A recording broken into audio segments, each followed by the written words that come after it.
what one would expect.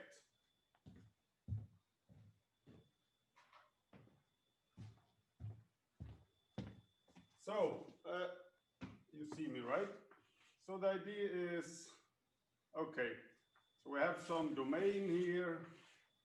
We have two axes, x and y, and then we paint the function on the z-axis, and let's say the function value does not exist at the point 0 here, so we have some sort of surface here. But where the z-axis goes through, we don't have a value. And here, the way I painted it, it looks kind of continuous, right? You have this like smooth thing. So something that doesn't become continuous, well, that's harder to write, paint. Let's take X, Y, Z, and then maybe I change color for the surface. But let's say you have some sort of surface like this. So it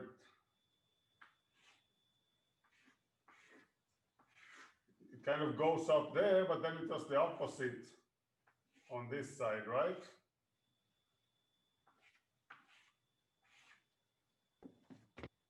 Then I don't know exactly how they meet here in the boundary, but that can be fixed, right? So it could have something like it goes up on this side and down on the other side.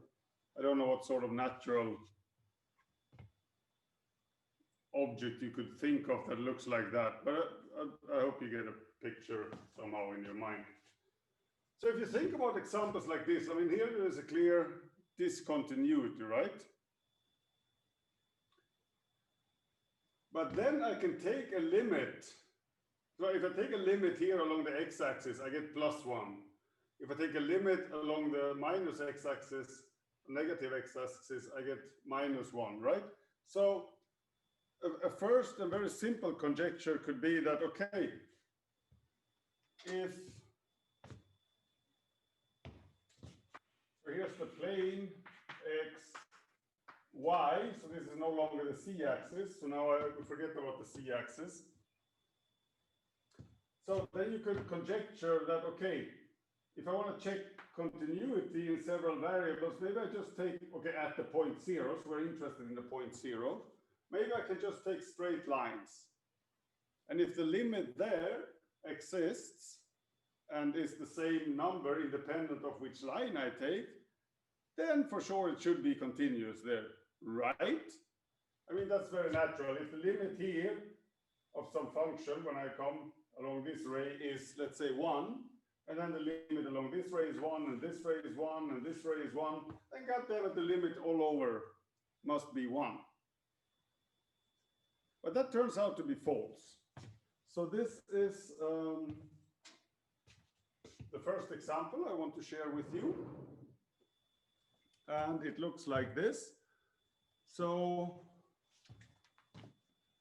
you have 2x squared y divided by x to the power of 4 plus y squared. This is your f of x, y, right? So it doesn't have a value at 0, because at 0 we get 0 divided by 0, so we don't know what that is. So we have to define it at 0 through some limit process.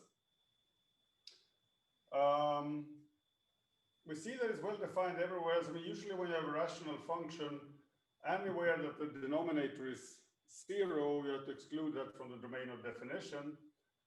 But here we have x to the power 4 is a positive number, y to the power of 2 is also positive. So this is always positive except for at 0. So the only place where you get a 0 in the denominator is at 0, right? So this is defined on the punctured plane, right? Just like in this picture here. So it's only not defined at 0. Now, a straight line, we know we can describe it as y equals to k of x, where k is fixed. You, by the way, see when I write in red? Or in general, do you see well what I do on the blackboard? Yes, thank you. Right, so any line through zero has this equation. So if I want to look at the behavior of the function values, remember the function surface sits on top here somehow. So if I want to look at the behavior along this line. The camera is unfocused and not stable. Oh, it's doing this autofocus shit again. Yeah.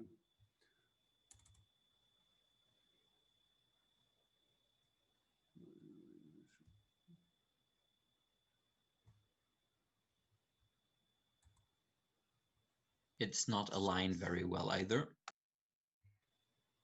How is it not aligned? Better. Okay. Good. So, if I want to know how this function behaves on that line,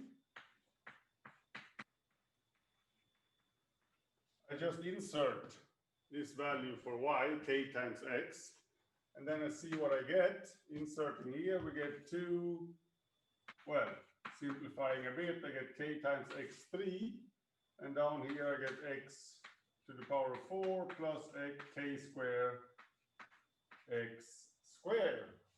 And now this is a function of one variable, right? It's a function of x.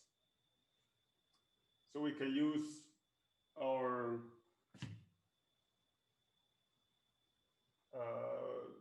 analysis 1 tricks to analyze it. So how did we analyze limits like this? Good recap. Here we have two terms. When x is small, the dominant one is the one with the lower power, right? So x to the power 4 for small values of x will be insignificant compared to x to the power of 2. And k squared is a constant, so we don't care about him. So to see what's going on here, we break out x to the power of 2, and then we do the same upstairs. So we see that this is x times 2k, and then down here we have k squared plus x2, right? And here we have two objects, constant and constant plus x squared. So this standard limit rules for one variable function.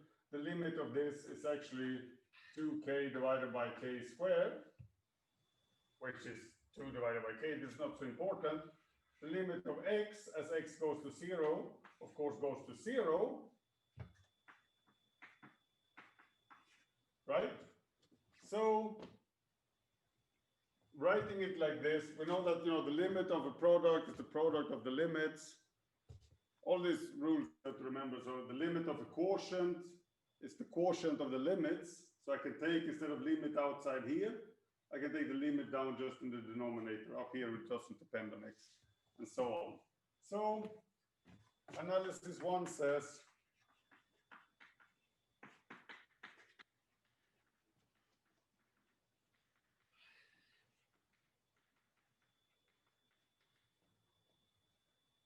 so it's 0 times 2 divided by k, which is equal to 0. Okay, and this is independent of k. Yeah? So now we're precisely in this situation that I was describing before. So independent of which line you take, I can take a limit here and get 0. Now here comes the surprise punchline. If instead I insert now, so we consider now the curve. Well, okay, I just insert. So if I do fx and x squared instead of k times x. So what I'm doing here is I'm considering function values about a parabola. Yeah, if y is equal to x squared, I get this parabola. Now, the point is, so then we get 2x squared times x squared, and down here we get x to the power of 4 plus x to the power of 4 again. actually get 1.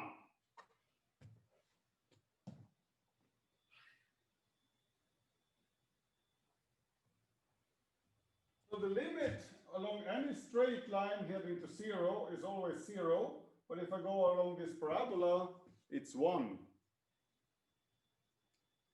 In particular, the function is not continuous here, right? So how on earth does this function look like? We can begin to maybe imagine it. If you think about this,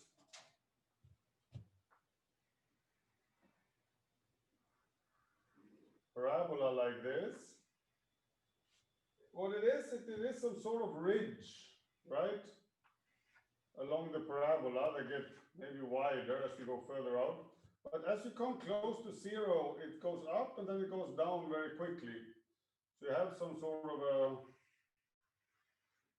ridge like this with the walls on the side. I don't think it's constant. I think it actually goes up a bit also. But it doesn't matter. The point is, no, it's constant here. Okay.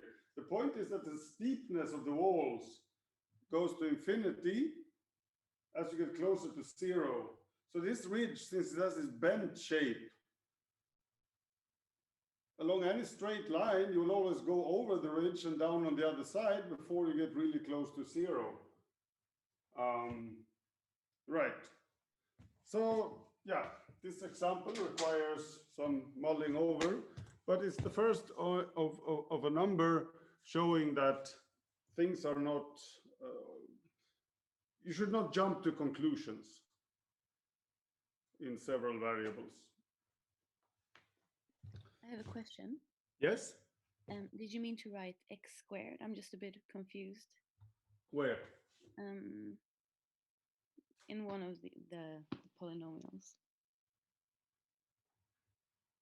Here?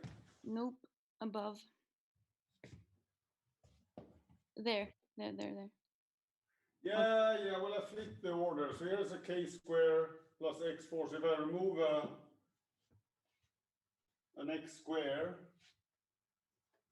maybe if I leave them the order they had, if I extract x square, I get an x square left and a k square here.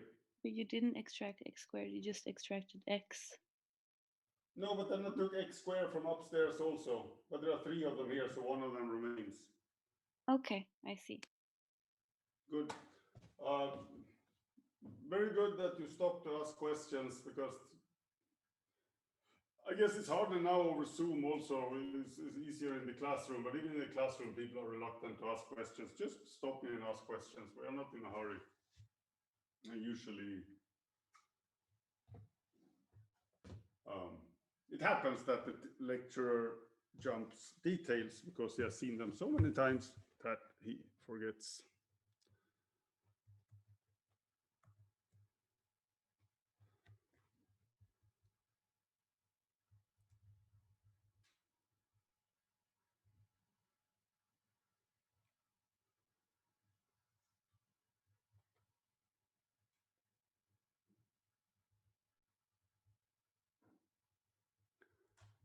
Okay, and now I'm switching back to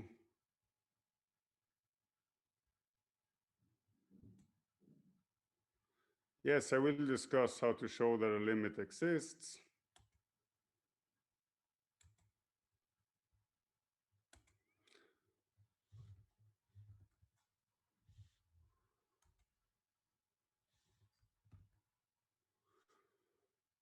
All right, so going back to more examples.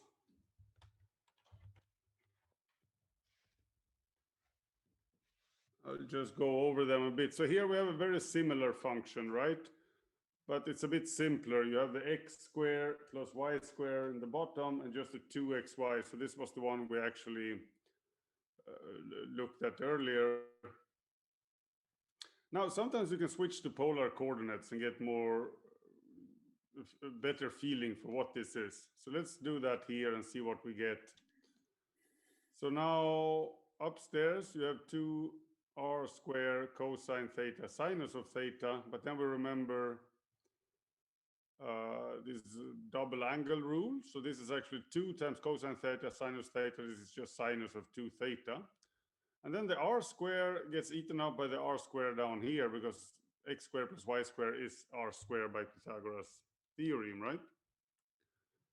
So that disappears, and all we have left is sinus of 2 theta. So this is again a function which does not exist at 0, it exists everywhere else. And from this expression, we actually see what it is. So now I can paint it also.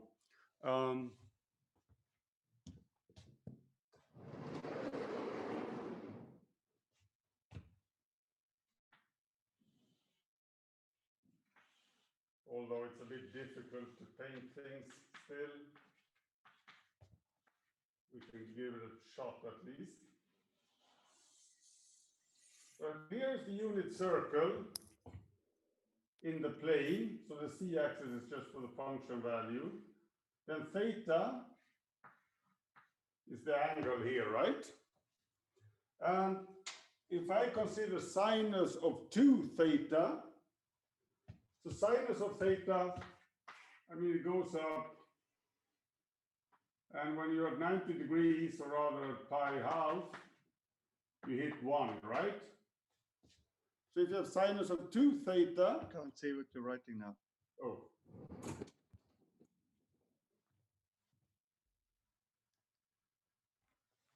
Now you see it? Still not? Yes, that's okay. Yeah. Okay, so at pi over 2, you hit 1, and then you go down and you come to 0 again at pi. But if you have sinus of 2 theta, then this goes twice as fast, right? So sinus of 2 theta would look like this. It goes up and then it hits 0 already at pi over 2, and then it comes back like this. So if we paint sinus of 2 theta here, it should go up and then down. Then it goes, here it comes up again and goes down, and then it goes below and comes up, something like that. So, right, maybe I should just paint it like that. So it's like this. And then what are the function values? Well, they're actually constant, right? From the expression we see there on the paper, they do not depend on the radius. So on any radial ly, I'm getting just whatever is the value here. So, you know, in this direction I have 0. If I go out here, it's -1, and so on, right? So in the direction of this angle, it should be like this, so on. So you have, it's constant on straight rays emanating from the origin. It's just that the constant is different depending on the ray. And then, of course, when you meet at the origin, the value is not the same. Yeah. So here's another type of discontinuity.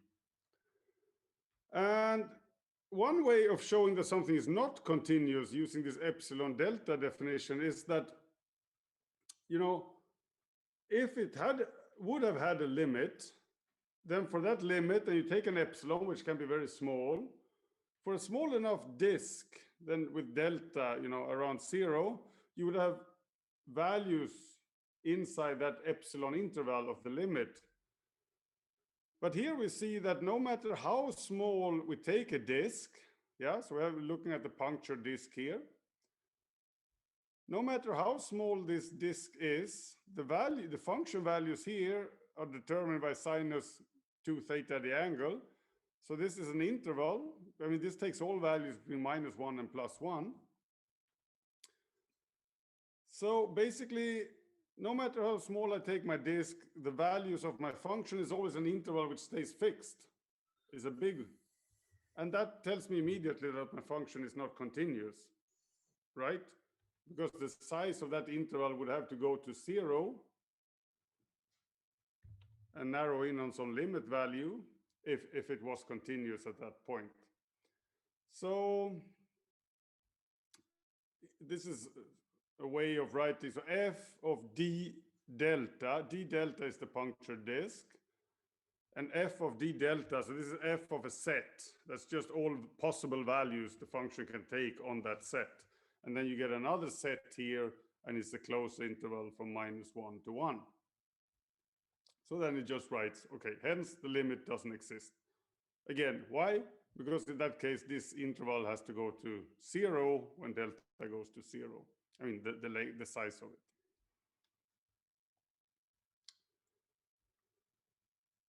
Okay, and then if we want to look at a similar example where the limit does exist, then we just take a square root in the denominator.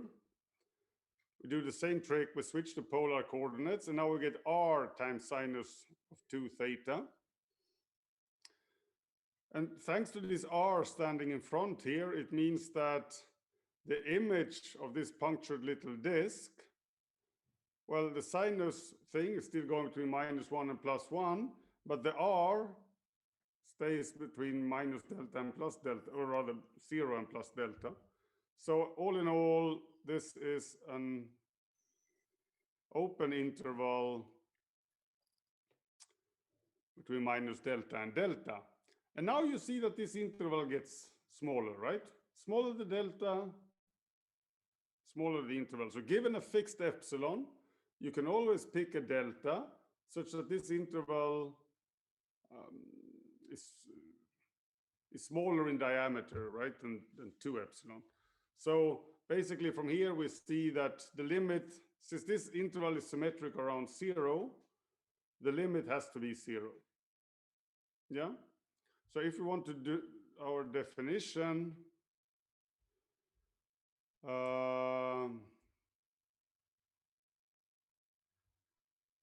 well, okay, he even jumps the details here, but I think it comes in the next example. But just based on this observation here, we can now write that for this function,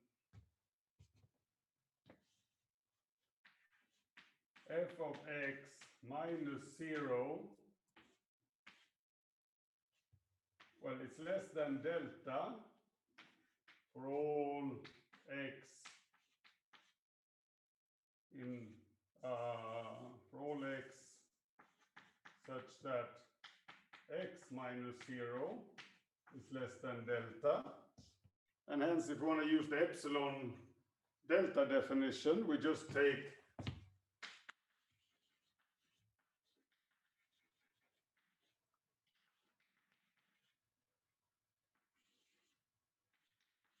this is this argument that people struggle with. It's a bit backwards. So I work here all the time with delta, and then I say, okay, now if I have a given epsilon, how can I pick my delta such that this is less, there's a delta written here, I just take the same. If we play with the idea that my estimate was 2 delta, I would pick delta epsilon divided by 2. So it depends a bit on how all your estimates look like, how you pick your epsilon. But this follows exactly the same chain of thought that, that the Analysys 1 course, right? So there's nothing new here relating to several variables in how you manipulate your epsilons and your deltas.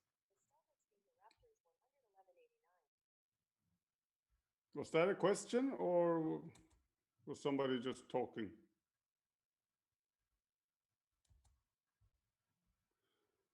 Okay. So a more complicated example, if you want to show, all right, so here, let's look at this one again.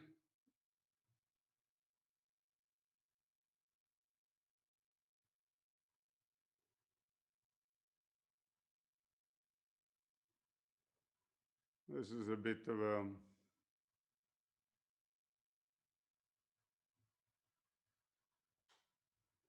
I guess we want x. Here I'm a bit worried that the denominator can actually become negative, but that will happen only for big negative values. If one of these three is negative and values are fairly big, then you can hit a 0 here. But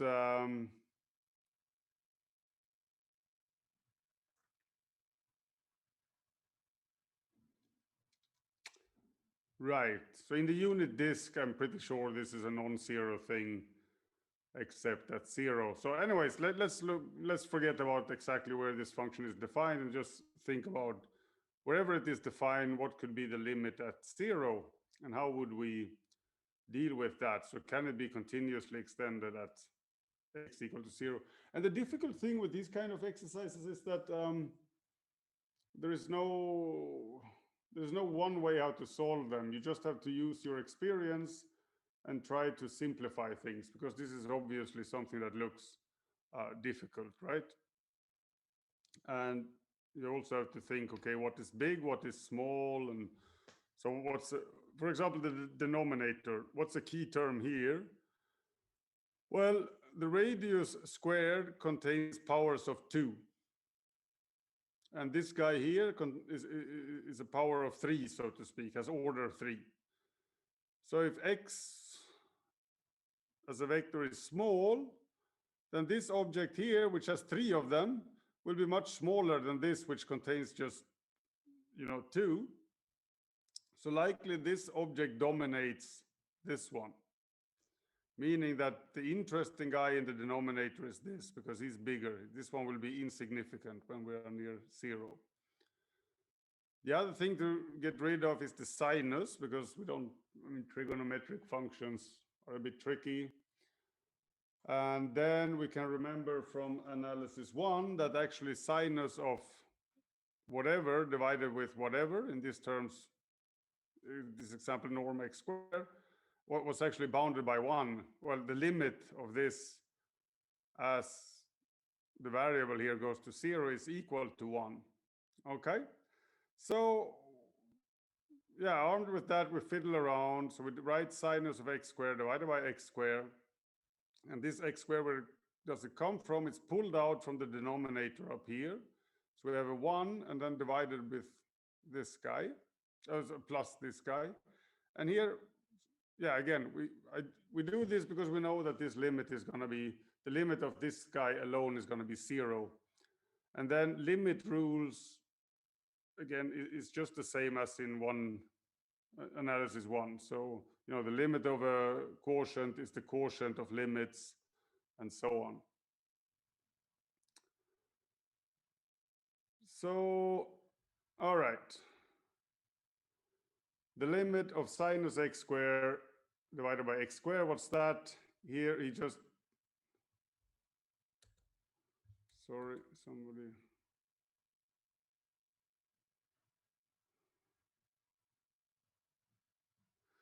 All right, so wait, I always pause when I see a chat question. So either wait with your chat questions or you just ask them out loud. It's easier like that. Otherwise, there's these interruptions in the flow.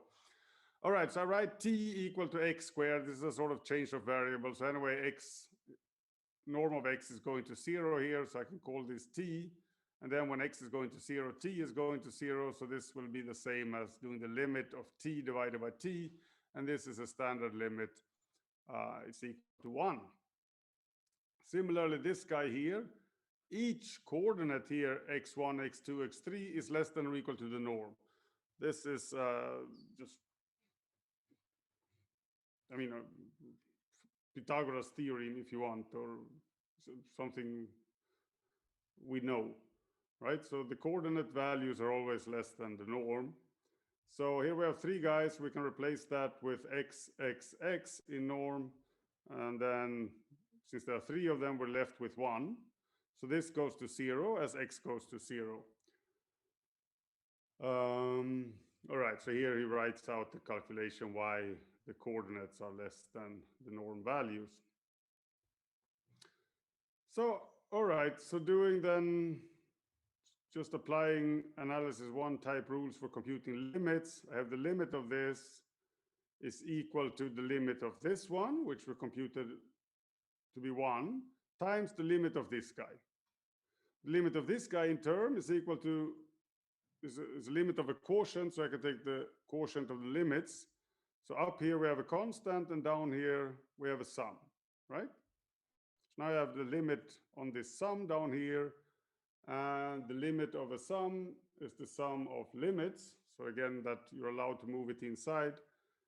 This constant, well, it's just a constant. And here we take a limit and we get 0.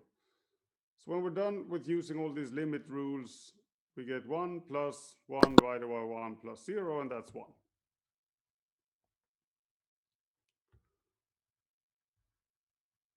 Right. So that's it. We show that the limit exists.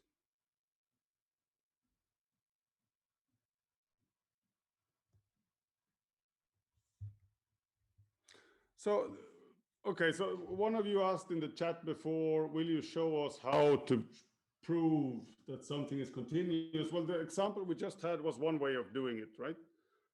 But which more relies on using this machinery of limits and also, yeah, basically using stuff from Analysys 1. The other way to do it is to use the epsilon delta definition. So here's an example of how we can do that. But before you completely lose faith in all of this, well, or feel that, oh, this is very big task ahead here, I want to say that the next part of the lecture is actually basically a theorem saying that any function you could possibly think of is usually continuous. So this is not something you will have to worry. You have to worry about it in this course because you should learn the stuff, right? But in reality, it's not an obstacle. Functions are continuous unless they behave strangely. The lecture notes are up, yes. Or yes, I uploaded them at least. So if you don't see them, it means Canvas.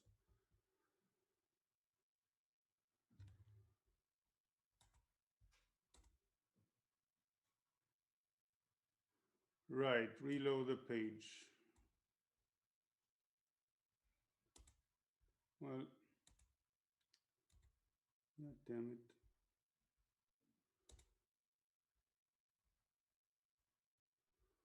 Okay, so so now let's look at the, so here we have another function looking a bit like the other ones.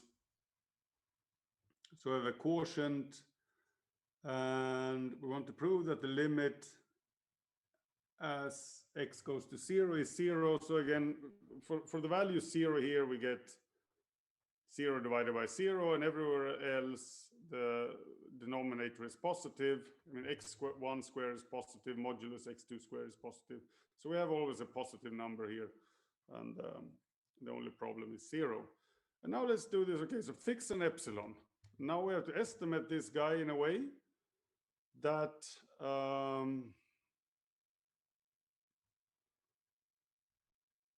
that the difference between f of x and 0 is less than epsilon, given that we find a delta.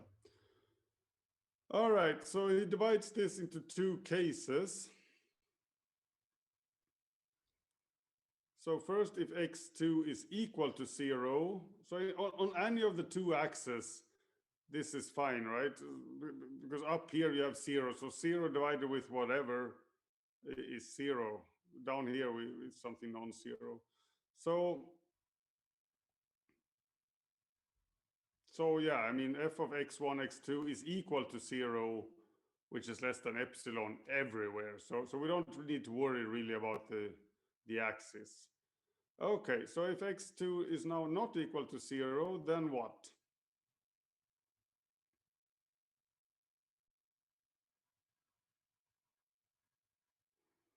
Yeah, well,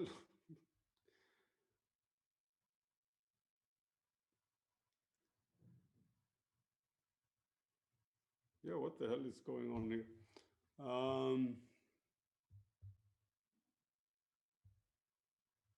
So he divides out x2.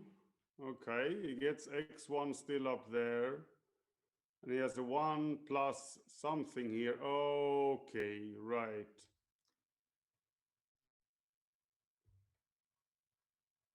Yeah, so this is the intuition here, that as long as I keep my x1, this is something which is small. If x as a vector is small. And then, you want to simplify down here. So if I divide with norm x squared up and down, then I get a 1 here and I get something else. But this something else is positive. So I can replace that with 0. If you make the denominator smaller, then you get a bigger value. So it's bounded from above by just norm x1, which is in turn, again, less than the norm of x. So these examples are a bit boring because you always pick delta to be equal to epsilon. But from this estimate here, we see that if x is less than delta, which is the same as epsilon, then this thing here is less than epsilon, all the way back. This guy is less than epsilon. And hence, yeah. Another way of writing this is just the same minus 0. So this 0 is the limit point. So this is less than epsilon whenever this holds. Okay? So we have verified the epsilon delta condition. So as you see, whoever asked the question about how to do this in practice, you always have to resort to some estimates where you simplify so that you can see that, okay, this function value is smaller than blah, blah, blah. And usually you want an estimate so that on the right-hand side, you have the norm of x. Or, yeah, or the modulus x1, x2, things like simple expressions that we know that they are small when the norm of x is small. Okay, so there are some exercises along these lines. This is how you use the definition.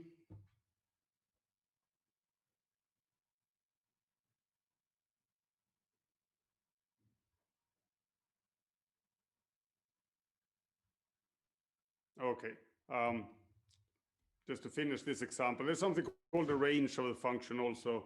The range of a function is just all possible function values it can take. So here, if we insert with a t and a t square, compute a bit, you get a t over 2. So this can take any value. So the range of this function we were working with happens to be the real line. All right.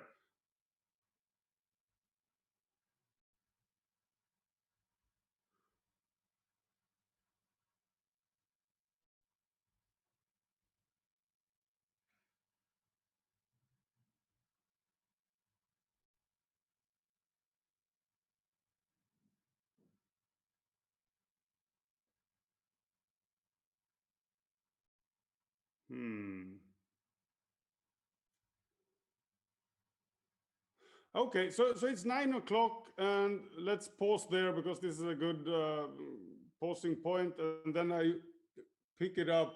I want to go through a lot of things today, so let me start 10 past 9. All right.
All right, so L'Hopital's rule is a typical one variable thing. So we don't even have derivatives in several variables yet. We're introducing that now, but I've never seen L'Hopital's rule in several variables. All right, so I wanted to round up the thing about continuity by telling you that all composition, multiplication, division, whatever you want of continuous functions is continuous, so that in practice it's not an issue to check continuity. It's only when you have like 0 divided by 0 like this. We were looking at difficult examples now. But then I realized I already told you that last time, which is why it was not on my paper here. So yeah, in practice, checking continuity is usually not a big deal, but you should still know what it is and know how to check it in case you need to. So that was that. So now we leave continuous functions behind and move to partial derivatives. So I'll just write here on the blackboard. Where can I write? So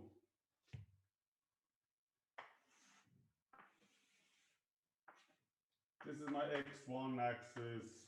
This is my x2 axis.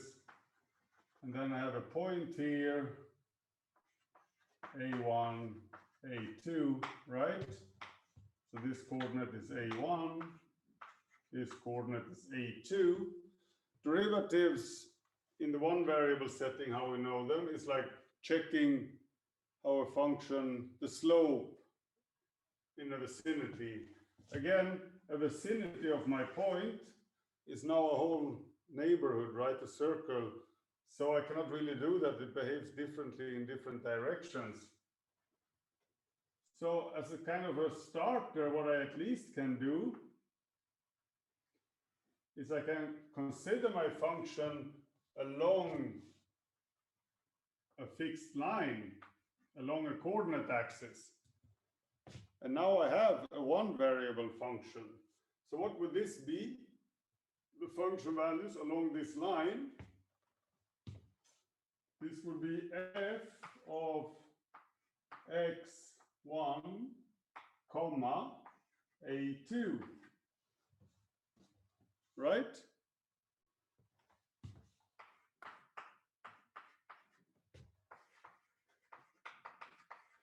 So if we consider x1 maps into this, then I've locked a2 to be fixed, and I'm following this line here with my coordinates.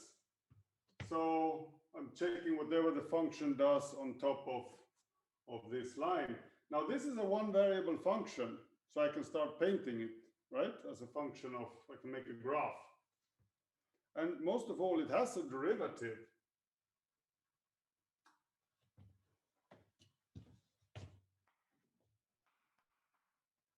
At a1, it has derivative what? So it has, if I want to differentiate this at a1, I do a1 plus h, comma a2, minus the value at a1. So this comma h2 is just some sort of appendix that taggles along. So I added h here, so I have to divide with h and then take a limit as h goes to 0.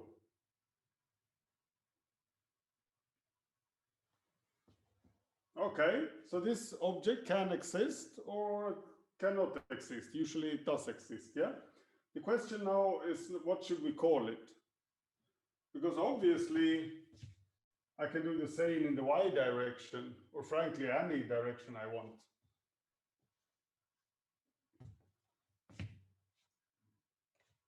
So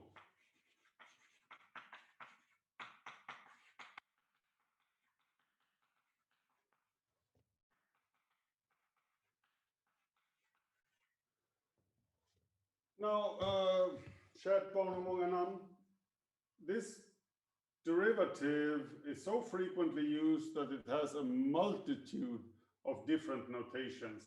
So let's just pick one of them and you get used to all of them before the course is over, I hope, or most of them at least. So d dx1 of f of a. So usually I would write d dx, right, or df dx at a.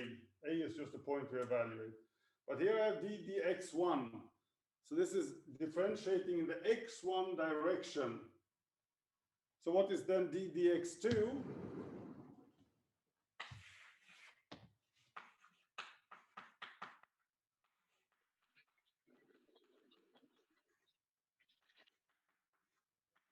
It is, you fix a1, then you do a2 plus h minus f of a1, a2 divided by h.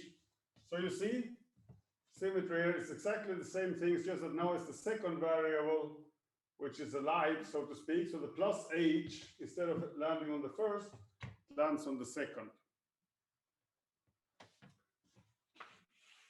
Okay, so these are called partial derivatives. Oh, pull this down again. All right.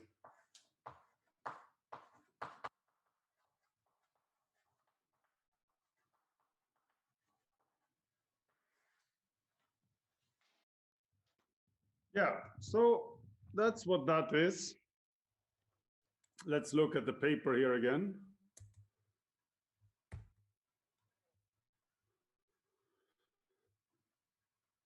Right, so here's what I just wrote on the blackboard. And other notations is this, instead of using d, which actually, yeah, this notation is a bit uncommon. So when you do several variable derivatives, partial derivatives, instead of writing a d, we often write a, this symbol is called partial. It's some sort of strange looking d. So df dx1, it's read just like a d. It's just a different symbol to kind of signal that, okay, now we're in several variables. All right. But this is a bit big sometimes. So instead we can just write partial 1. Yeah. So, but maybe, okay. And the classical notation we have in one variable is to put a prime up here, right? But now there's partial derivative with the first and the second. So then you have to, if you put a prime up there, you have to put an x1 down here to say that, okay, I'm doing partial derivative with respect to first variable. And yeah, this is just endless. How, well, these latter ones, we're not going to use them so much. So mainly these 2, 3 here in the beginning will be the common ones. Okay, here's the definition. I wrote it also for the second partial derivatives. And if both exist at the point, the function is called partially differentiable there. And here you have to remember now, in the one variable setting, analysis 1, this was a very strong thing. So if a function was differentiable, that immediately entailed that it was continuous, and it follows easily from the definition. In several variables, being partially differentiable means virtually nothing, or is a very weak concept. So take a look at. Okay, so first is an example here where he just computes some partial derivatives. I'm getting to that one in a second. But let's look at this guy. So we've seen it before, right?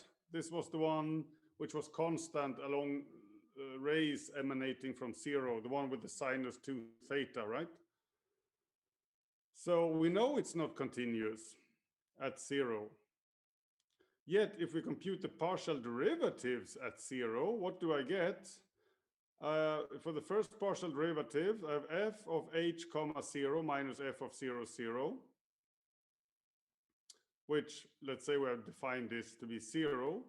Then, you know, the thing here is that this function is identically 0 along both axes. So something which is constant is always have a derivative, and that derivative is 0. So what happens here with this example, maybe I still even have it with a bit of luck. No, I don't. But anyways, so here the function is identically 0. Here the function is identically 0. So at 0, the partial derivatives for sure exist and are 0. The problem is that everywhere outside, the function does completely different things, right? So when you look at partial derivatives, you really do just a cross like this. And you don't care at all what happens in the surrounding space. You have rather 4 quarters here where something completely else can be going on.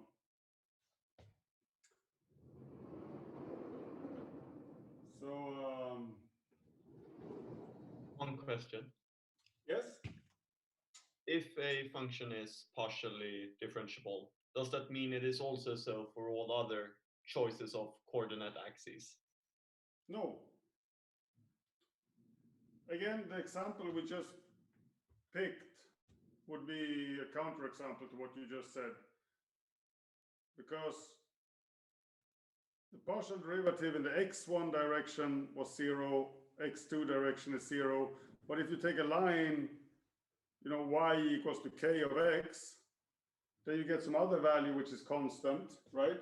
So if you look y equals to k of x, and then you look at f of x comma k of x, so now we have a one variable function. Okay, here's your 0. What is it going to look like? It's going to be constant, because it was constant in all radial directions, but then the value is 0 as 0. So it drops down to 0 and goes up again. So a function that does like a hiccups. Yeah. So this does not have a derivative. It's not even continuous. Okay, so the key thing to remember here is that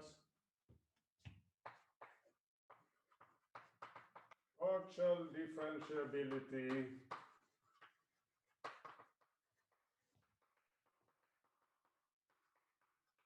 does not imply continuity.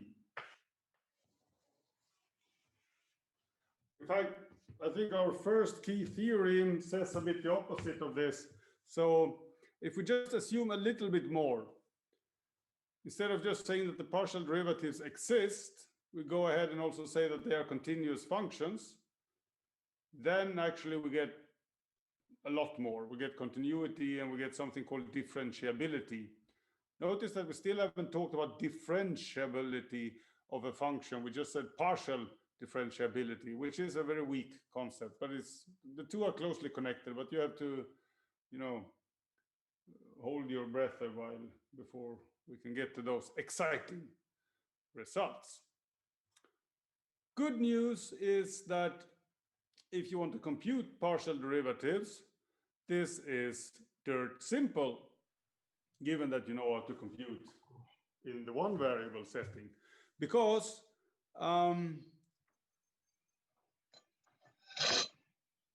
right, so first of all,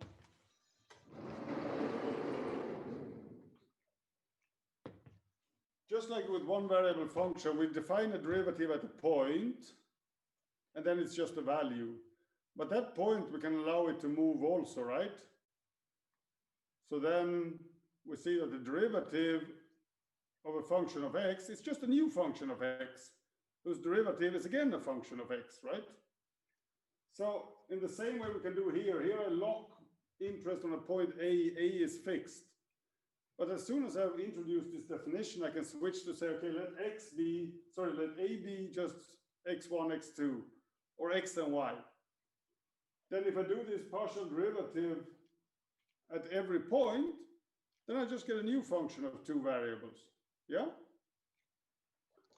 So, and how do we compute? Well, you saw in the computation here, or in the definition, I just treat the second variables as something frozen, something fixed. I don't touch it. So this is in essence, by the definition, just a one variable derivative, where I differentiate the first variable and I treat the other one as a constant. Yes? So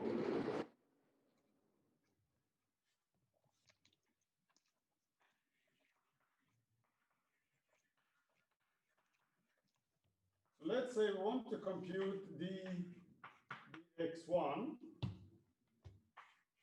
of some function. Let me take the same as what this guy has here, sinus xy squared. Okay, so not, yeah, ddx then.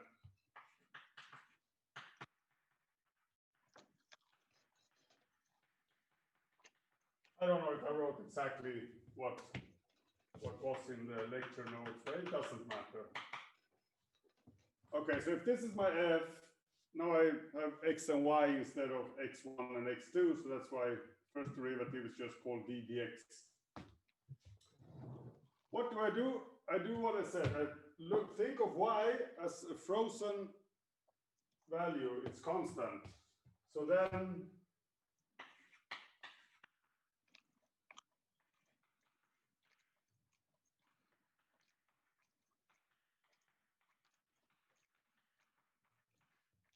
what is this? Well, if y is constant, this is a one variable function. And one variable function, we know how to differentiate, and this is just a usual derivative with respect to x. So what happens here, I have a composite function. So I know that the derivative of sinus is cosinus. And then I leave inside the expression. And then I have the inner derivative, I differentiate with respect to x.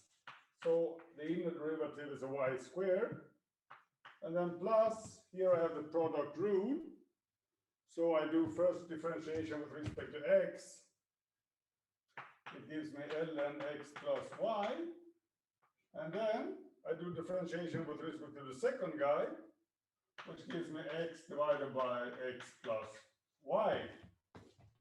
So that's my first partial derivative. The dy, analogously,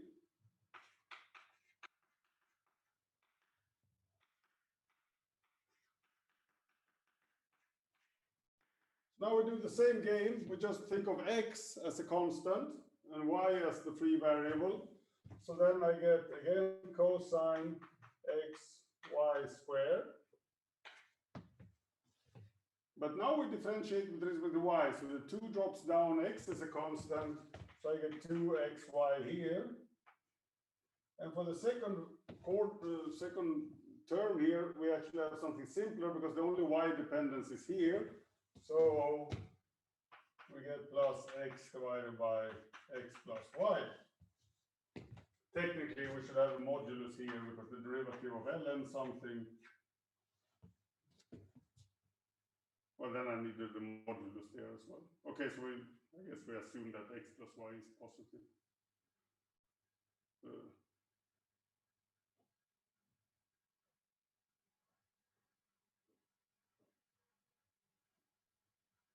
No, it's okay. Never mind the modulus there. I got myself confused. It's the other way around. When you integrate 1 over x, you need to put a modulus inside the ln. All right, so here we just assume that x plus y is positive.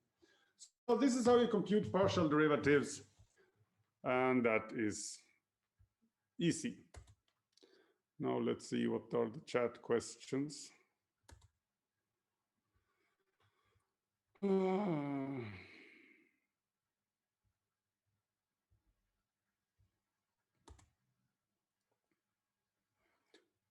Well, I don't see your chat questions. I don't know why.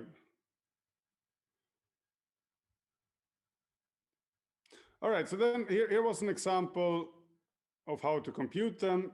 Here's an example showing that it doesn't imply continuity. So now we're going to look at tangent planes, and this is an important definition. So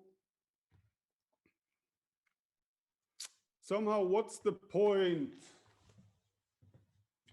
of a derivative in the one variable setting? Well, a simple answer to that is that, okay, it's just a number that gives you the slope of the function. But you can use that number to approximate your function with a straight line, right? Giving you the tangent line approximation. And we want to do something simple, similar in several variables. Why? Because this is what maths is about. We take difficult things and we simplify them until we understand them.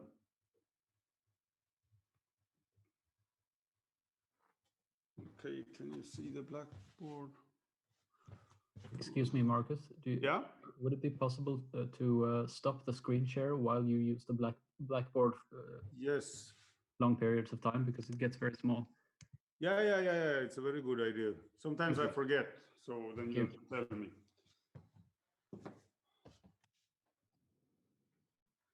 All right, so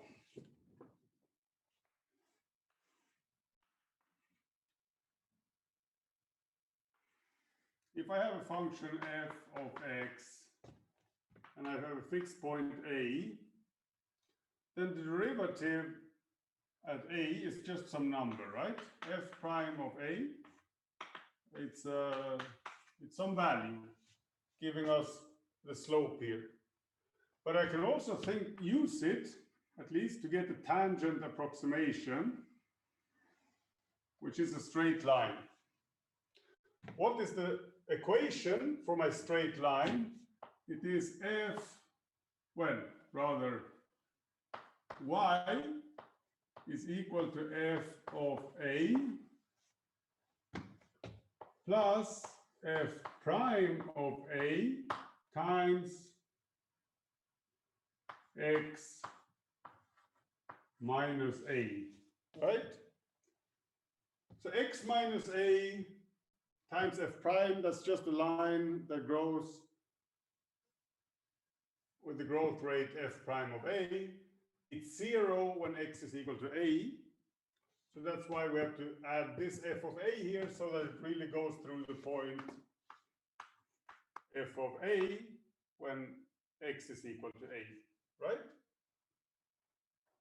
So f of x is something that bends and does whatever. Far from a, these two can be completely different, right? So f of can go down here. So they are not close to each other necessarily at all. But in the vicinity of this point, these two are very similar, meaning that for many analysis purposes, you can just throw away this complicated object and replace it by this very simple object, the tangent approximation. So we need a tool like that in several variables as well. So how would that look like even?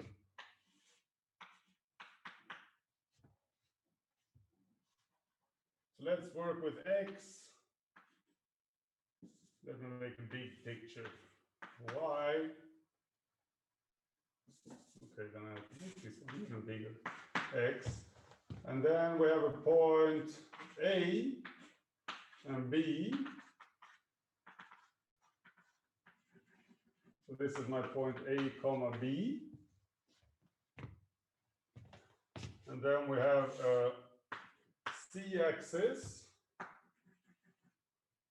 And up here, okay, so let's say my domain of my function, or at least the piece I'm going to paint, is this.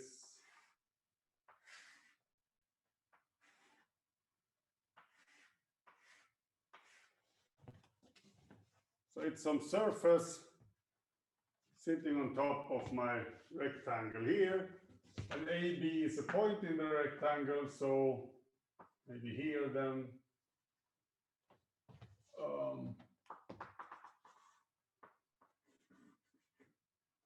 This is the value f of a comma b. Yeah? So now if I want some sort of approximation here, I need, well, we need to discuss, well, now we come back to linear algebra, right? So we know what is a plane in two variables. Written, or rather in three variables now, because the z-axis also. So the equation for a plane is always, you know, a times x plus b times y plus c times z equals to d. And then there are various ways to, you know, characterize those with normal equation, and you find the normal to the plane and so on. We'll look at that all again. So we need to find a plane that goes through this point and somehow just touches our surface. How can we find such a plane? Well, let's look at the partial derivatives. So the partial derivative y1, I guess, let me make this all straight so I get straight sides.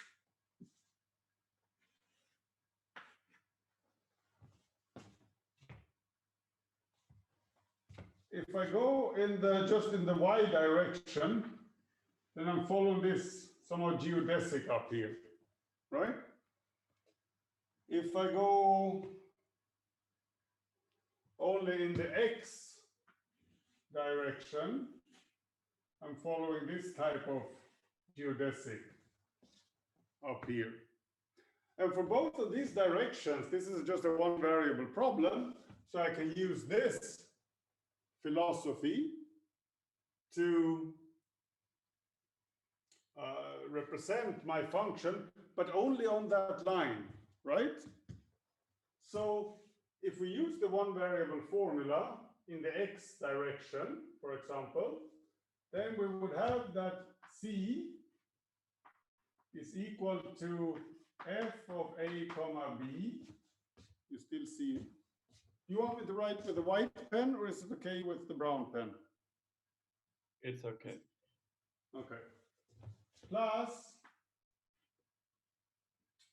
it doesn't really fit here. So then first partial derivative d dx f at ab times x minus a. Yeah? This is now a one variable function, which was supposed to be straight. It started out straight and then it got less straight, just like life itself. And even if you try to fix it, it doesn't really work out. God damn it. All right, so now it's close enough to straight. So this is a one variable function going through that point. Similarly, of course, I can do a one variable function of y that is just tangent. Right, and how would that look?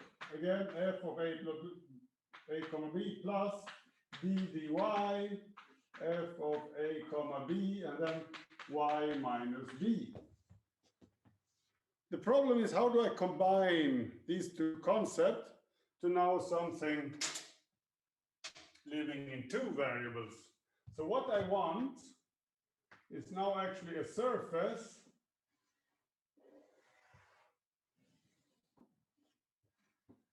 which contains my red line and contains my brown straight line. and goes through this point f of a. So how do I get such a surface? Well, it's actually pretty easy. If I want it to contain this point and this line, I have to write first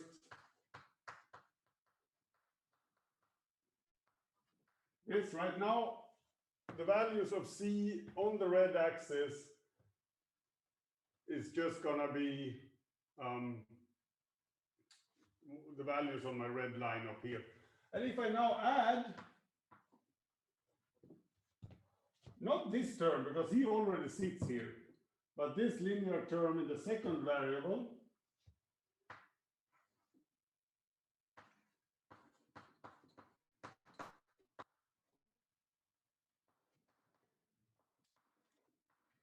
now I have an expression of x and y relating C that contain all the values on this line, all the values on that line. So I must have, and you see that, so everything here is constant. Okay, it becomes messy to read, but think of it, the only thing that's unknown here is x, y, and c. Yeah, so this is a value, this is a value, this is a value, a and b are values. So here I have a linear relationship between c, x, and y. So this is the equation of a plane. The plane contains this line and that line. So if anything qualifies to be a plane just touching the surface, it has to be this guy. Notice that I still haven't proved it. I haven't said anything of how it behaves outside of this cross. Yeah? But if there is a well-behaved approximation to my function, it has to be this guy. Notice that I immediately, here I flipped notation, and it's, instead of erasing and writing again, I'll just tell you, get used to it, right? So d dx was one of the notation we had for partial derivatives. d1 is another one. So d1 means partial derivative with respect to the first variable, d2 partial derivative with respect to the second variable. And you see why we're using this, because, well, here maybe it's not very important, but it wouldn't fit otherwise. So the notation has a tendency to grow, and then we simplify by cooking up new symbols which are a bit more compact and yeah. All right, so this is called the tangent plane.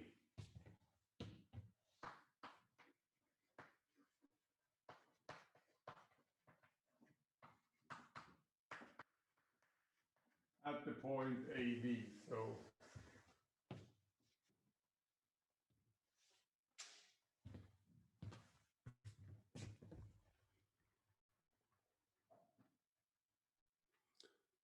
and now we go back to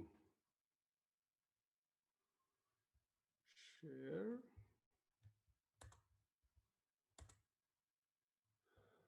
Okay, so here he just writes basically, so he calls the plane M.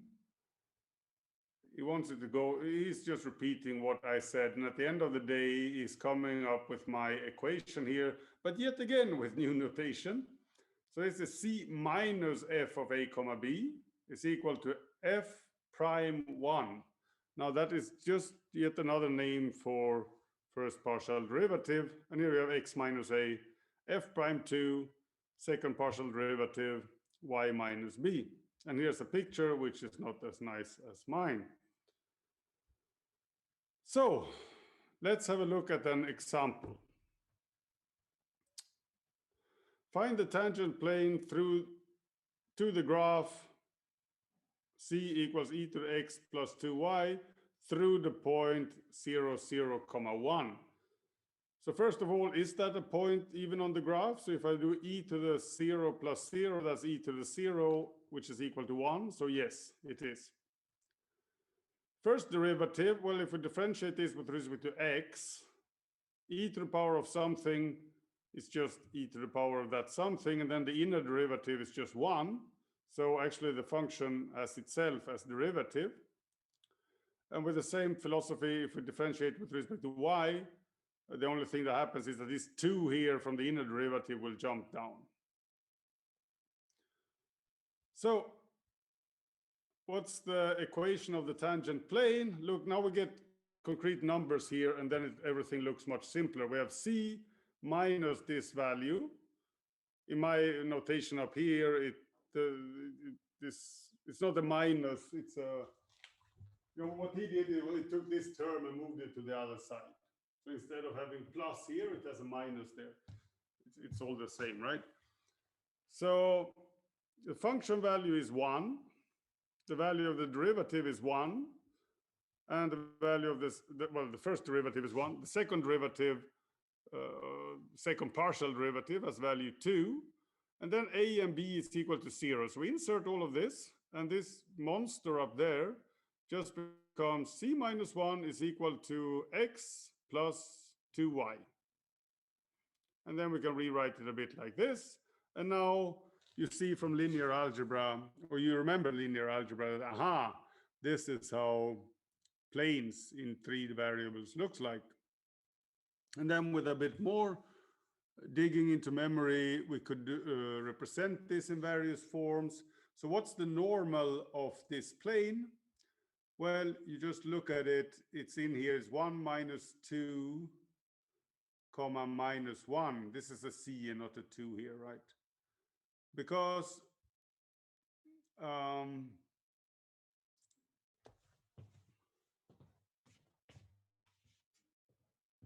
so this is just, instead of writing x minus 2y minus c equals to 1, I can write this as scalar product x, y, z, comma 1 minus 2 minus 1 equal to 1, right? And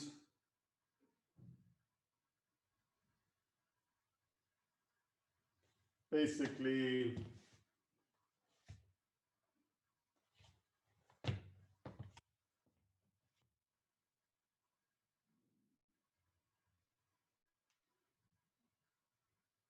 okay, and then what one could do is we find a point on the surface. So let's say that you have a point. Now I'm running out of blackboard space, so I'll just keep on writing here then.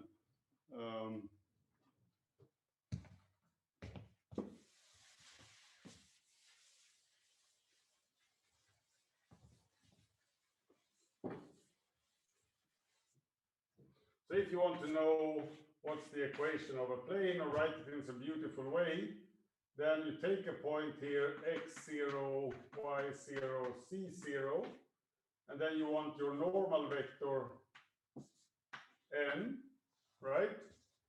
And then now how you want to write this is x bar minus x0 bar, comma n bar is equal to 0. This is the most beautiful equation for a plane.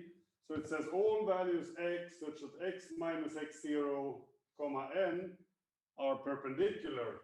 So basically you take any point out here, x, this one we call it x0, and then you just want to say that this vector here is perpendicular to that guy, so you have a 90-degree angle. So up here we're not really there because we have equal to 1. So we have to find some point on our surface, but that's easy. We already have a point because we know that 0, 0, 1 is on the surface. So for 0, 0, 1,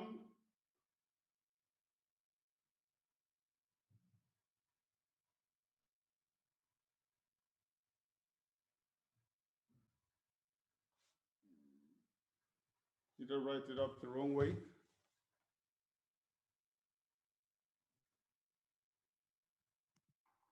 Maybe I think he made a mistake here. again. Huh? Could you maybe stop screen sharing if you so that we can see what's on the blackboard? All right, yeah. So If you just double click on the screen with the blackboard, you'll get a full screen. Oh, okay, I'll try. Yeah, that's easier if it works out for you like that.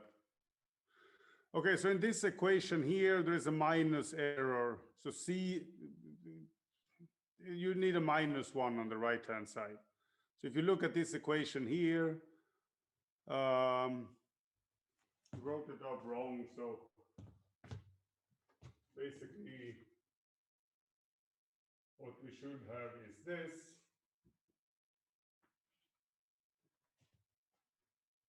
And then, all right, so we can write this as x minus, or x comma y comma c minus 0, 0, comma 1, comma 1 minus 2, comma minus 1 equal to 0. Yeah, because when I take the scalar product of these two, I get a -1, so I have a minus minus, and that becomes a plus. So now the plane I was working with in the concrete example gets this form. So we see that this 1 minus 2 minus 1, that we just read off from here, is a normal vector. And yeah, so that was just a bit of a recap of that, which helps you to solve the equations. But basically,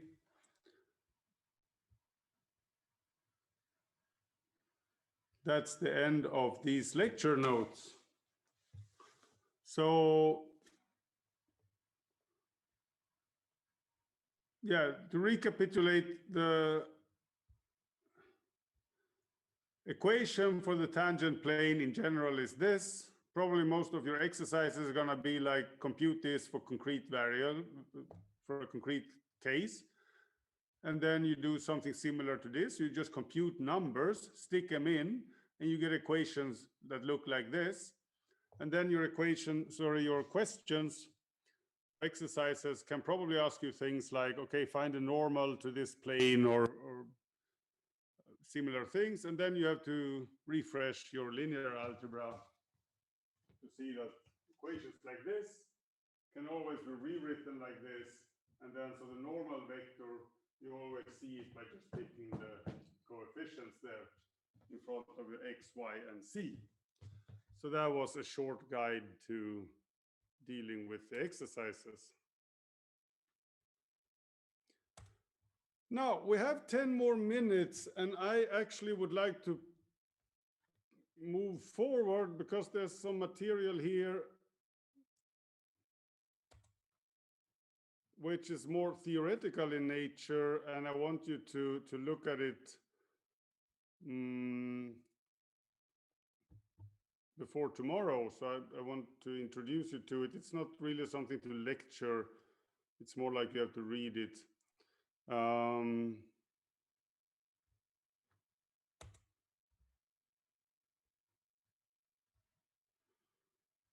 Where did it go? Okay, so it's not.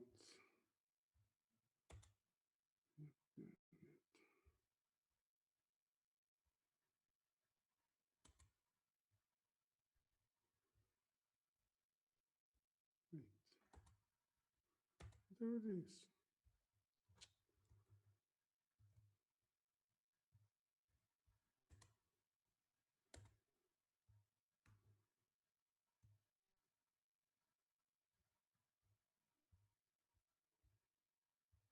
So next lecture tomorrow is more theoretical in nature, and it's so again, the book is a book for engineers, and it jumps some things that we fill in the gaps here in the lecture notes. So this is the next thing that's going to happen before we continue with the theory of tangent plane and derivatives and blah, blah, blah, is we're going to stop to discuss existence of maximum and minimum values. So just like in the one variable course, you know, a lot of applications of mathematics is find the maximum of this function on this domain. And then the first question you ask yourself does it exist? And if you remember from Analysys 1 course, there was a theorem saying that the maximum of a function does exist if basically if it lives on a closed interval. Yeah? So we needed to have the endpoints inside, and we needed to, well, closed and bounded. Yeah? For unbounded intervals, there were many functions that didn't have a maximum, like arctangents, right? It slowly increases towards pi over 2, but it never reaches it.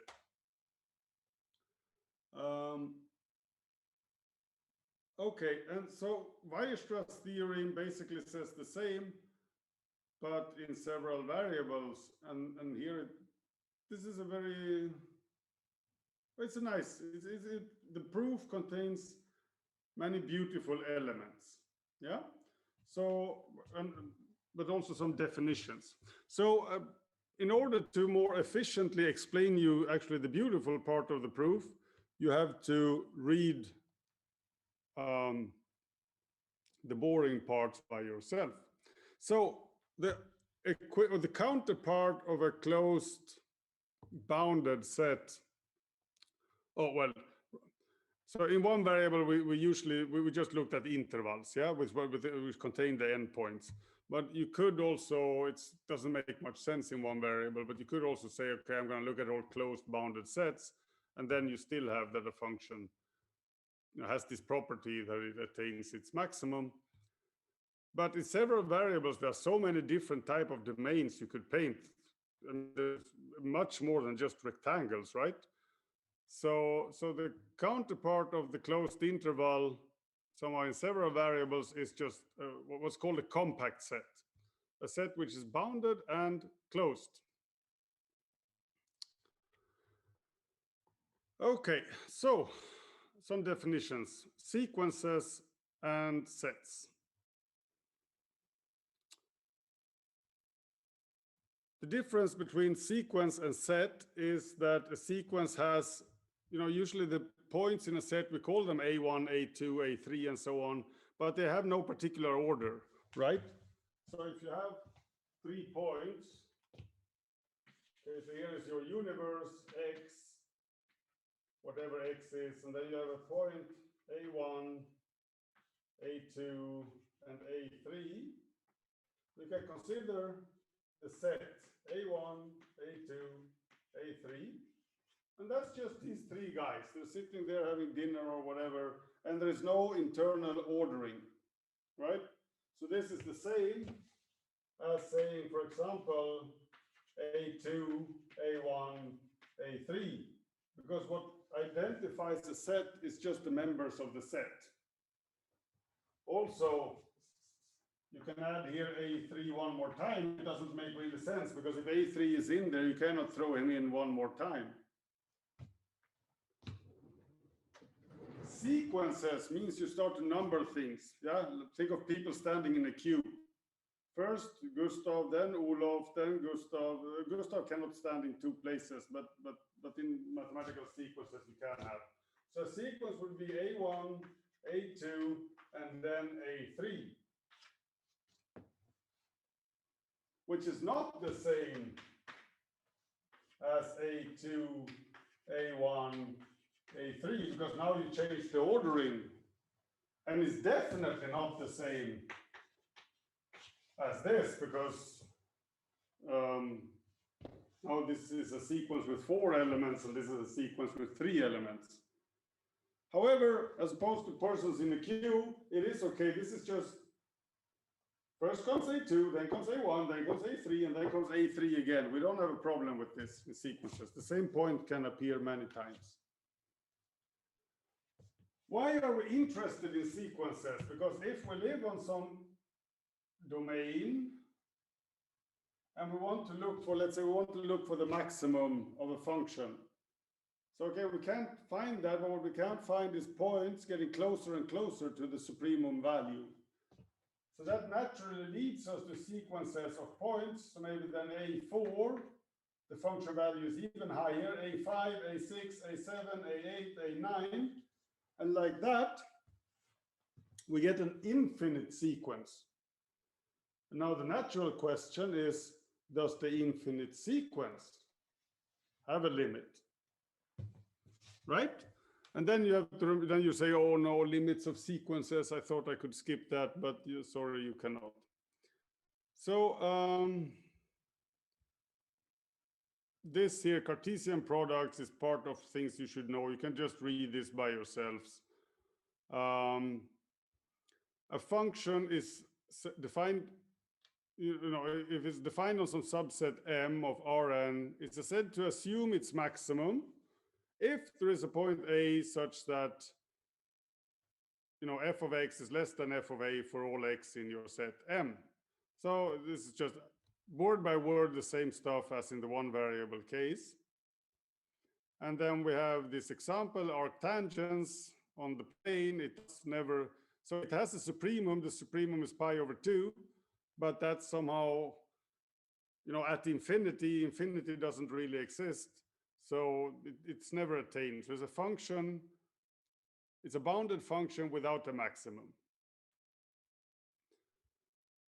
Okay, but the plane, the infinite plane, is also not bounded. So it doesn't contradict this Weierstrass theorem that we're building up to. So we want to work with sets which are compact. And that means that they are closed and bounded. Okay, here comes the Weierstrass theorem, which is the one I told you. It says that if the function is continuous and lives on a compact set, then it assumes its maximum and its minimum.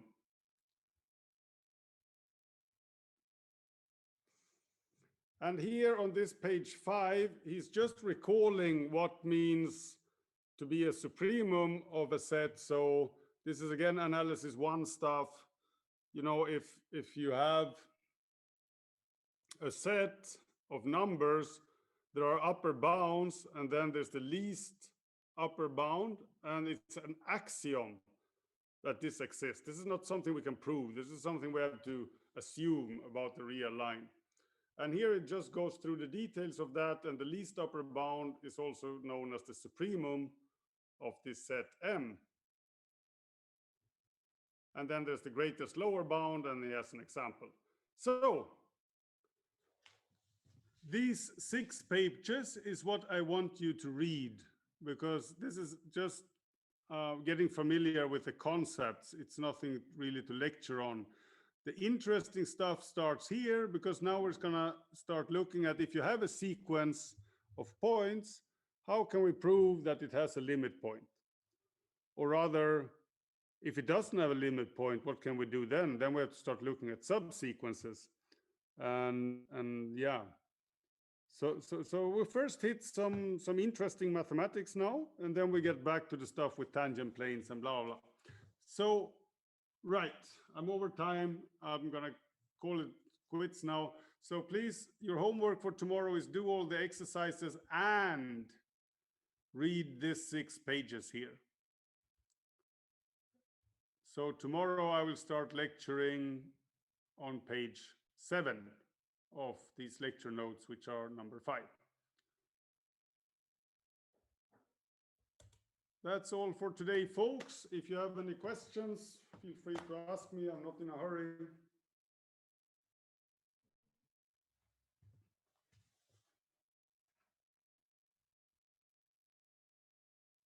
No questions. Well then, enjoy your seminar with Daniele and see you tomorrow.